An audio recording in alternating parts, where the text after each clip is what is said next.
Hello friends, स्वागत है आप लोग का एनसीईआरटी जोन में। हिस्टोरिकल सोर्सेस हम डिस्कस कर रहे हैं हम अपना एंशिएंट हिस्ट्री से। तो हिस्टोरिकल सोर्सेस किस कोर्स का पार्ट है? देखिए, लुसेंट जीके जो हम पूरा ऑलमोस्ट कंप्लीट कर चुके हैं। लुसेंट जीके का कुछ पार्ट बचा हुआ था, जैसे कि हिस्टोरिकल सोर्सेस या उससे पहले जो इंडस वैली सिविलाइजेशन से पहले पहले के कुछ पेज है उसका बचा हुआ था, उसको हम डिस्कस करने का कोशिश कर रहे हैं। तो हम अभी हिस्टोरिकल सोर्सेस डिस्कस कर रहे हैं। तो हिस्टोरिकल सोर्सेस में है क्या? देखो, सबसे पहले मैं बताता हूँ। हिस्टोरिकल सोर्सेस दो टाइप से है, एक लिटरेरी सोर्स, दूसरा आर्कोलॉजिकल सोर्स। लिटरेरी सोर्स को हम बांटे तो दो पार्ट में बढ़ता है, एक है इंडिजीनियस और दूसरा होता है फॉरेन। फॉरेन को हम बांटे तो कितने भाग में बढ़ता है? इंडिजीनियस को दो भाग में बांटेगा, एक है रिलीजियस और दूसरा है सेकुलर। रिलीजियस को तीन भाग में हमने बताया, ब्राह्मणिक, बुद्धिज्म, जैनिज्म। तो इतना तक हम डिस्कस कर चुके। फिर सेकुलर को हमें तीन भाग में बांटना है, हिस्टोरिकल, सेमी हिस्टोरिकल और बायोग्राफिकल। तो ये सब डिस्कस कर चुके। आज हम जैनिज्म डिस्कस करेंगे, फिर सेकुलर टेक्स्ट डिस्कस करेंगे। क्लियर? क्योंकि ब्राह्मणिक पूरा हम डिस्कस कर चुके हैं, श्रुति स्मृति पूरा। श्रुति में संहिता, ब्राह्मणा, अरण्यका, उपनिषद, फिर स्मृति में वेदांग, एपिक्स वगैरह, पुराण वगैरह सब डिस्कस कर चुके हैं। तो चलिए शुरू करते हैं। पहले हम डिस्कस करते हैं जैन, और जैन के बाद फिर हिस्टोरिकल, और उसके बाद डिस्कस करेंगे सेमी हिस्टोरिकल, उसके बाद डिस्कस करेंगे बायोग्राफिकल। सबसे पहले देखते हैं जैन। जैन में जो जो किताबें सबसे इंपॉर्टेंट किताबें हैं, 12 जो अंग है, ठीक है, 12 अंग, ठीक है। उसी के अलावे जिस तरह बुद्धिज्म में विनय पिटक था। विनय पिटक में क्या था? जो मॉन्क होते थे उनको कौन सा कोड फॉलो करना होता है, कौन सा रूल्स एंड रेगुलेशन जो फॉलो करना होता है, तो वो बात। तो इसमें ये कहाँ पे लिखा है? अचरंग सुत्ता एक कर है, अचरंगा सुत्त।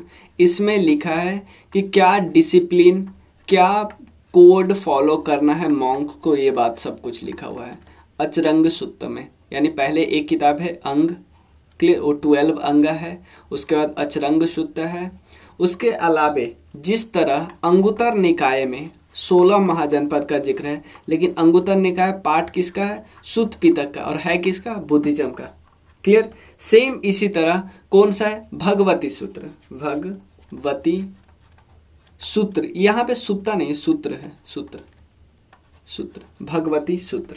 क्लियर? इसमें 16 महाजनपद का जिक्र है, महाजनपद का जिक्र है, ठीक है। उसके अलावे एक और टेक्स्ट है जिसमें महावीर की प्रीचिंग की बात की गई है। क्या नाम है उसका? नमा धम कथा सुत्ता। नमा धम कथा सूत्र, सब में सूत्र लगा हुआ है।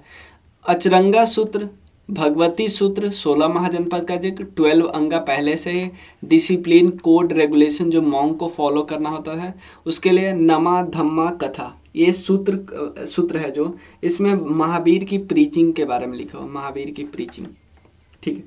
उसके अलावा और है, और देखते हैं उससे पहले थोड़ा सा मैं आप बता दूं, जो 12 अंग हम देखते हैं ना, जिस तरह विनय पिटक और सुत्त पिटक पहले बुद्धिस्ट काउंसिल में कंपाइल किया गया था, तो 12 अंगा पहला जैन काउंसिल जो हुआ था ना, वहां पे कंपाइल किया था। तो जैन काउंसिल पहला कब हुआ था? 300 BC में। उसके अलावे कहाँ पे हुआ था? पाटलिपुत्रा में, पाटलिपुत्रा, ठीक है, पाटलिपुत्र में हुआ था। और चेयरमैन कौन थे? स्थूल भद्र। उसके अलावे पैट्रोन कौन थे उस समय? चंद्रगुप्त मौर्य। और इसमें 12 अंग का कंपाइलेशन हुआ था, याद हो गया? 12 अंगा, पहला जैन काउंसिल, दूसरा जैन काउंसिल भी हुआ था, 2 ही जैन काउंसिल हुआ अभी। पहला पाटलिपुत्र 300 BC, स्थूलभद्र, चंद्रगुप्त मौर्य पैट्रोन थे। इनके फिर पोता होते हैं अशोका, वो 3rd बुद्धिस्ट काउंसिल के पैट्रोन है। तो यानी समझ में आ गया, पहले हुआ होगा फर्स्ट जैन काउंसिल, उसके बाद हुआ होगा 3rd बुद्ध काउंसिल, क्योंकि 3rd बुद्ध काउंसिल 250 BC में, तो 0 है, ये है 300 BC में। तो ये पहले है ना, थोड़ा थोड़ा पहले है, 50 साल पहले है। अचरंग सूत्र, भगवती सूत्र और नमा धमा कथा सूत्र। क्लियर। और ये है महावीर की प्रीचिंग बताते हैं। दो और टेक्स्ट इंपॉर्टेंट है, उसमें क्या बताया गया मैं पहले बताता हूँ। उसमें बताया गया है जो फेमस जैन मॉन्क है ना, उनकी ये स्टोरी बताई गई है, उनकी लाइफ स्टोरी। कौन कौन है बताता हूँ आपको। अंत गदा दशाओ, अंत गदा दशाओ, थोड़ा देख लेना ये। अंत अंत गदा दशाओ, ठीक है। एक ये टेक्स्ट है। एक इसी तरह थोड़ा सा और डिफिकल्ट नाम है, एक और है अनु तारो ववई दशाओ। दोनों है, मतलब थोड़ा सा डिफिकल्ट नाम है। अनु तारो VAVAI दशाओ, ठीक है। ये दोनों है क्या है, life stories of famous Buddhist monk. नमा धमा कथा सूत्र, इसमें प्रीचिंग ऑफ महावीर। भगवती सूत्र, सूत्र है यहाँ पे, सूत्र, सुत्ता नहीं है। अचरंगा सूत्र, इसमें डिसिप्लिन, कोड, मोनास्टिक। ये सिमिलर किसकी तरह है, विनय पिटक के। ये सिमिलर किसी की तरह है, अंगुत्तर निकाय के। क्यों? क्योंकि अंगुत्तर निकाय में भी सेम जिक्र है, विनय पिटक में भी सेम जिक्र है। विनय पिटक कौन लिखा था, कंपाइल कौन किया था, उपाली, ये याद रखना है। कुछ और है, एक है भद्र बाहु चरिता, भद्र बाहु चरित। इसमें जो एक जैन आचार्य थे जिनका नाम था भद्रबाहु, उनके बारे में जिक्र है, ठीक है ना। भद्रबाहु के बारे में जिक्र है। हुआ क्या था मैं आपको बताता हूं। देखो, मगध के आसपास जहां पे लोग रहते थे नदर्न इंडिया में, वहां पे ड्रॉट वगैरह आ गया, फेमाइन आया, समझ लो ड्रॉट कुछ भी आया, फेमाइन आया, भूखमरी थोड़ी आ गई। तो कुछ बौद्धिस्ट, कुछ जैन मॉन्क ने सोचा कि हम कुछ सदर्न इंडिया में चले जाते हैं, क्योंकि यहाँ में भूखमरी है, कम से कम हमारे कुछ लोग तो बचे रहेंगे। तो कौन कौन गए नीचे, एक तो भद्रबाहु नीचे गए, इनके साथ गए कौन, इनके साथ गए चंद्रगुप्त मौर्य। श्रवण गोला के आसपास गए, श्रवण गोला पे कुछ आपको मिलता भी है जिससे पता चलता है कि ये दोनों आए हुए थे, जैन से रिलेटेड कुछ इंस्क्रिप्शन, ठीक है। श्रवण गोला के आसपास चले गए सदर्न इंडिया में, लेकिन कुछ लोग नॉर्थ इंडिया बच गए। जब ये लोग लौटे तो देखते हैं नॉर्थ इंडिया वाले तो कपड़ा पहनने लगे, क्योंकि इन लोगों का मेन क्या था, नेक्ड रहते थे, ठीक है ना, क्योंकि इनको लगता था आसमान ही हमारा कपड़ा है। जब एक लोग लौटे तो देखते हैं जो लोग नदर्न इंडिया में गए हुए थे, जो फेमाइन का सामना कर रहे थे नदर्न इंडिया में, वो लोग तो श्वेत कपड़ा पहनने लगे। तो इसके बाद क्या हुआ, बिखराव हो गया, मतलब दो पार्ट में टूट गया जैन। जो लोग श्वेत कपड़ा पहनने लगे उनको बोलते हैं श्वेतांबर, और जो भद्रबाहु के साथ थे, जो नेक्ड रहते थे, उनको बोलते थे दिगांबर।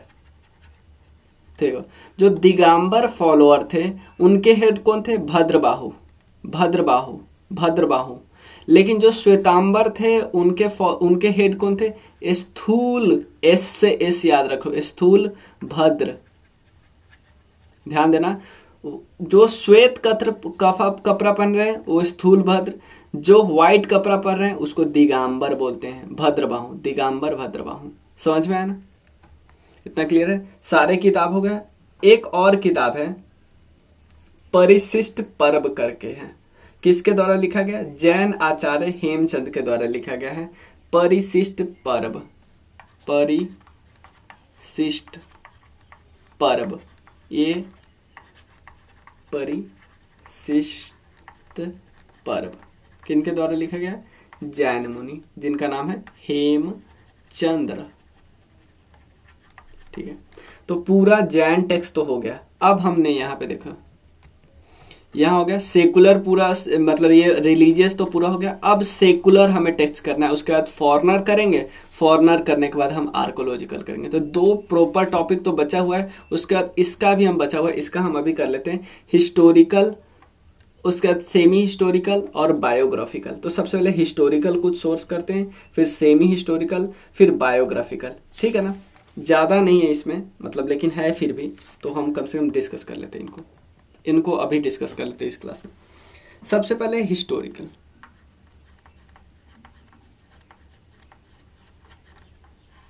कुछ हिस्टोरिकल किताब के मैं नाम आपको बताता हूं।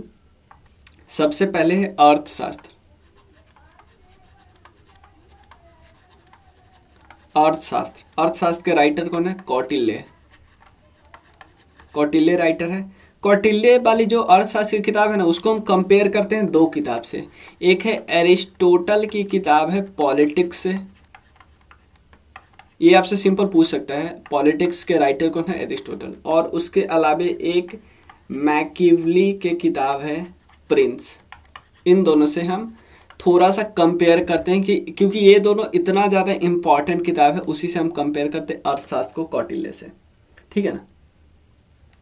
नेक्स्ट किताब है, एक और किताब है जिसका नाम है, अर्थशास्त्र हो गया, इसका नाम है नीतिसार। नीतिसार नीति की बात करता है।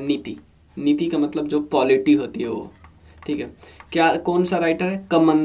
कमंदका। इसके राइटर है कमंदक। नाम क्या है? नीतिसार। ये किसकी बात करते हैं? गुप्ता समय की जो मोनार्की थी ना, उसकी बात करते हैं। गुप्ताज मोनार्की की बात करते हैं। क्लियर? नीतिसार, कमंदक। थर्ड, शुक्र की किताब है। शुक्र, उसका नाम है शुक्र नीति सार। क्या नाम है उस राइटर का? शुक्र की किताब है शुक्र नीति सार। ये सेम टाइम के मोनार्की की बात करता है, सेम टाइम। चलिए 4, एक किताब है सोमदेव सूरी जी की। सोमदेव सूरी जी की किताब है, क्या नाम उनका? नीतिसार नीति बक्या मित्र। किताब का नाम उनका, पहले नाम लिखता हूं। नीतिसार नीति वाक्य मृता। वाक्य मृता है, मृता मित्र नहीं है, वाक्य मृता। ये इसके मतलब सेम टाइम का है, about state missionary of that time. Same time का बताता है। मतलब ऐसा समझा ना कि आपको बस ये याद होना चाहिए, नीतिसार नीति वाक्य मृता, इनके राइटर कौन है? सोमदेव सूरी। बस इतना याद होना चाहिए, ये भी काफी है। सोमदेव सूरी। क्या नाम है इनका? नीतिसार नीति वाक्य मृता। 5th बुक है। मतलब ये जिस समय थे ना, उस समय के आपको पॉलिटी के बारे में पता चल गया। एक और किताब है जिसको लिखा गया है बृहस्पति के द्वारा। बृहस्पति के द्वारा। देखो ये आप आराम से गेस कर सकते हैं, इसका नाम है बृहस्पत्या अर्थशास्त्र। बृहस्पत्या अर्थशास्त्र, ऑब्वियसली अर्थशास्त्र के स्टाइल में लिखा गया था। क्या नाम है? बृहस्पति। ये तो आप गेस कर सकते हो, इसको याद मत करो, क्योंकि गेस ही कर लेना।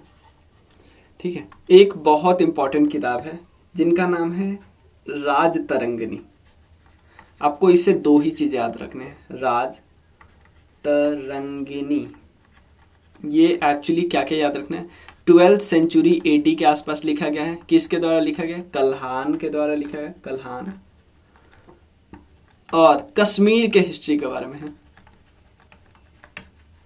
इतना एक्यूरेट लिखा है कि इसकी बहुत तारीफ होती है। इवन इसकी तारीफ करने से थकते नहीं है जो हिस्टोरियन है अभी, RC मजूमदार।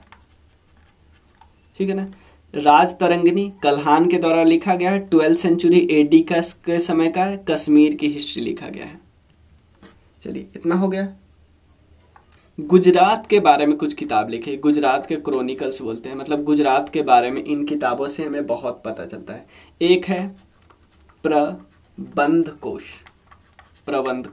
राइटर याद रखना है, क्या नाम है राइटर का? राजशेखर। प्रबंध कोश राजशेखर। ठीक है, प्रबंध कोश। उसके अलावा एक है हामिर मद मर्दान जयसिंह लिखे हुए हैं। हामिर मद मर्दान। क्या लिखा है? जयसिंह। याद कर लो दोनों, प्रबंध कोश राजशेखर, हामिद मर्मरदान जयसिंह जी। नेक्स्ट कौन से? तेजपाल प्रस्ती, ये वस्तुपाल जी के द्वारा लिखा गया है। आप गेस कर सकते हो, तेजपाल प्रस्ती ये लिखा गया है वास्तुपाल जी के द्वारा। प्रबंध चिंतामणि, प्रबंध चिंतामणि, प्रबंध चिंतामणि किनके द्वारा लिखा गया है? ये लिखा गया है मेरुतुंग के द्वारा, मेरुतुंग। प्रबंध चिंतामणि किसके द्वारा लिखा गया? मेरुतुंग। तो चारों याद कर, प्रबंध कोश राजशेखरा, प्रबंध चिंतामणि ये मेरुतुंग, राजशेखरा मेरुतुंग, ठीक है ना। तेजपाल प्रस्ती वास्तुपाल, पाल पाल से याद कर सकते हैं। हामिर मदमर्दान जयसिंह जी, क्लियर ना। इन सब से आपको गुजरात की हिस्ट्री के बारे में पता चलता है, हिस्ट्री ऑफ गुजरात। क्या 4 किताब है? प्रबंध कोश राजशेखर, हामिर मदमर्दान जयसिंह, तेजपाल प्रस्ती वास्तुपाल, प्रबंध चिंतामणि मेरुतुंग। उसके अलावे देखो एक किताब है, मैं आपको बता, पहले राजा का नाम बताता हूँ। राजा का नाम है मोहम्मद बिन कासिम, मोहम्मद बिन कासिम। इन्होंने इन्होंने क्या किया? सिंध पे कन्क्वेस्ट किया। ऑब्वियसली सिंध पे कन्क्वेस्ट करेंगे तो कोई ना कोई आराम से इस पे किताब तो लिखी जाएगी, ये तो हमें पता है, ठीक है ना। मतलब मोहम्मद बिन कासिम अगर सिंध पे कन्क्वेस्ट करेंगे तो कोई ना कोई तो किताब लिखी जाएगी। तो अब क्वेश्चन होता है किताब कौन सी लिखी गई है, आपको किताब कौन सी लिखी गई? तो ध्यान रखिए, सबसे पहले एक किताब का नाम है तारीखे ए सिंध व सिंध, यानी नाम है उसका तारीख ये सिंध व हिंद। इसका मतलब है हिस्ट्री ऑफ सिंध और हिंद, हिस्ट्री ऑफ सिंध और हिंद, ठीक है। तारीख ए सिंध व हिंद ये किताब है, किसके द्वारा लिखा है? लिखा तो गया है मोहम्मद बिन कासिम के समय में, 8th सेंचुरी AD के आसपास का टाइमलाइन है, ठीक है ना। अब क्वेश्चन है लिखा किसके द्वारा है? लिखा गया है एक काजी के द्वारा जिसका नाम है काजी इस्माइल, इनके द्वारा लिखा गया। अब ये कहाँ के काजी थे? ये जिस जगह काजी थे, काजी का मतलब होता है जो जजेज वगैरह होते हैं ना उनको, ये काजी थे अलोर के, ठीक है ना, काजी थे अलोर के। इन काजी इस्माइल को अपॉइंट किया गया मोहम्मद बिन कासिम को, कासिम के द्वारा। कासिम बोले कि यार जब मैं सिंध पे अटैक करूँ ना, एक एक सीन को तुम लिखना, ताकि आराम से सिंध कन्क्वेस्ट के बारे में, इवन सिंध के हिस्ट्री के बारे में सब कुछ पता है। क्योंकि आप कहीं के सिर्फ लड़ाई लिखोगे तो सब कुछ पता नहीं चलेगा, तो थोड़ा बैकग्राउंड आपको बनाना होगा कि सिंध में ऐसे लोग राजा करते थे, ऐसे ऐसे, तो सब कुछ पता चलेगा। समझ में आना। तो इन्होंने काजी इस्माइल जो कि अलोर के काजी थे, उन्होंने तारीख ए सिंध व सिंध एक किताब लिखी जिसका मतलब हिस्ट्री ऑफ सिंध और हिंद। ये लेकिन ये अरेबिक लैंग्वेज में थी, अरेबिक, ठीक है। अब क्वेश्चन होता है भाई इसको पर्सिया में कौन कन्वर्ट करेगा? पर्सिया में कन्वर्ट कौन करेगा? और कन्वर्ट करने के बाद बुक का नाम क्या होगा? क्योंकि अभी तो किताब का नाम है तारीखे ए सिंध व सिंध, क्लियर है ना। तो लिखेगा कौन? लिखने वाले का नाम रख दिया इन्होंने चचन्नमा,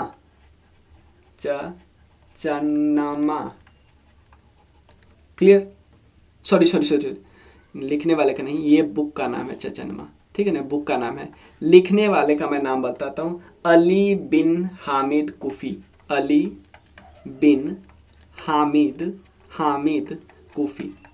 तो समझ रहे, पहले किताब लिखी गई थी किनके द्वारा? इस्माइल जी के द्वारा। इस्माइल जी के बाद उस किताब का ट्रांसलेशन कौन करते? अली बिन हामिद कुफी। किताब का पहले क्या नाम था?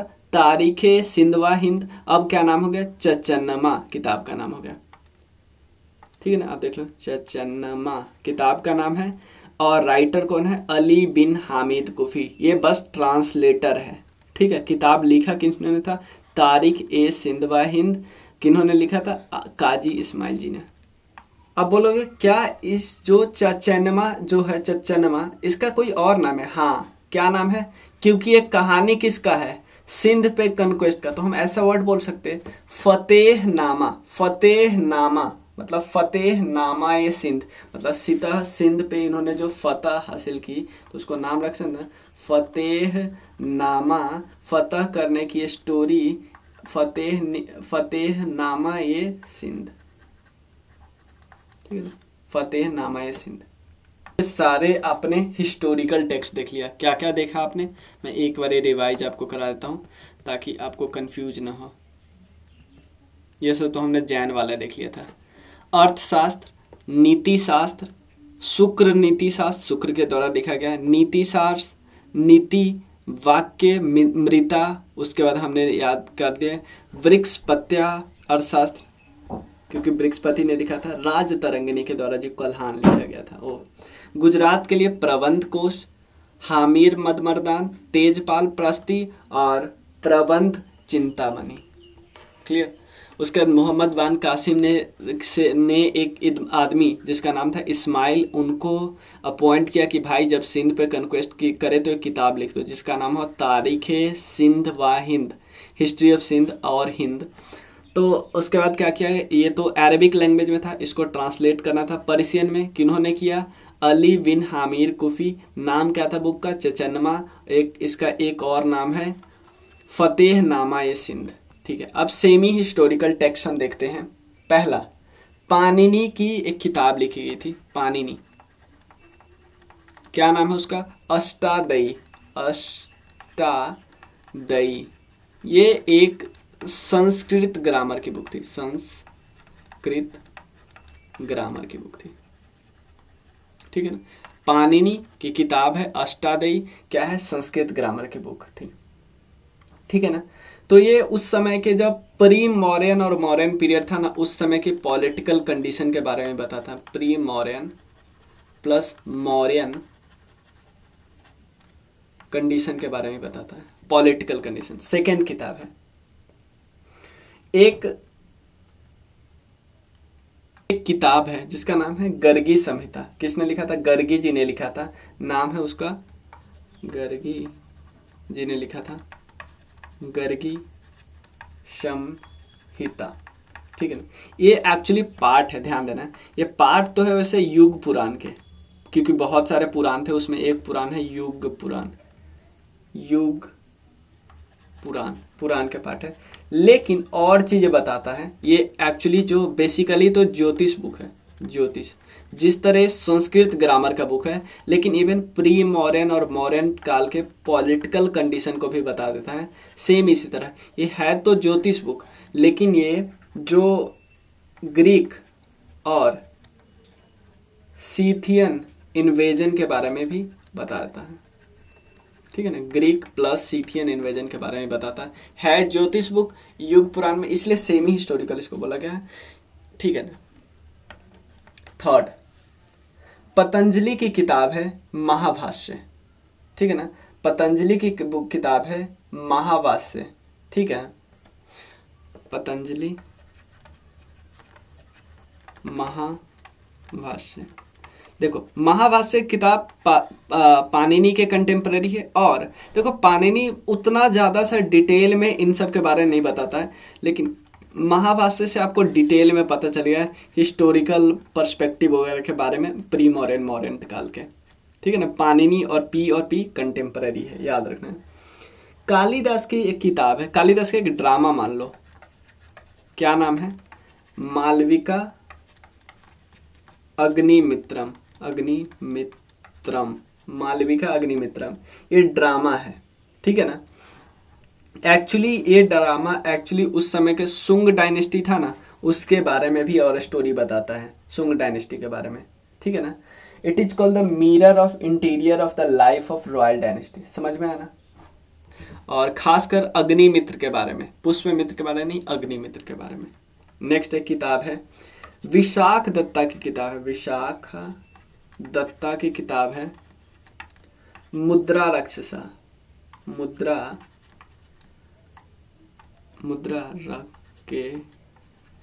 राक्षसा, ठीक है। हाँ ठीक है, मुद्रा राक्षस है, ये बेसिकली एक ड्रामा बुक है, लेकिन इसमें चंद्रगुप्त मौर्य के बारे में सब कुछ दिया है, इवन चाणक्य के बारे में बहुत कुछ डिस्क्राइब है, ठीक है ना। इसमें बताया कि कैसे चंद्रगुप्त मौर्य चाणक्य के असिस्टेंट से धनानंद को बाहर फेंकते हैं, और उस समय के सोशियो इकोनॉमिक कंडीशन के बारे में ये बताता है, इकोनॉमिक कंडीशन के बारे में भी ये बताता है, ठीक है, सोशियो इकोनॉमिक कंडीशन, ठीक है ना। जो बायोग्राफिकल है वो नेक्स्ट वीडियो में हम करेंगे, बायोग्राफिकल, फिर फॉरेन, मतलब थोड़ा सा टाइम लगेगा इस वीडियो में, लेकिन मैं कोशिश कर रहा हूँ डेली एक एक वीडियो इस पे आए, तो हमारा कम से कम 4-5-6 दिन में ये ख़त्म हो जाएंगे, मतलब 1 हफ्ता लगेगा मुश्किल से पूरा कंप्लीट होने में, इंडस वैली सिविलाइजेशन पहले।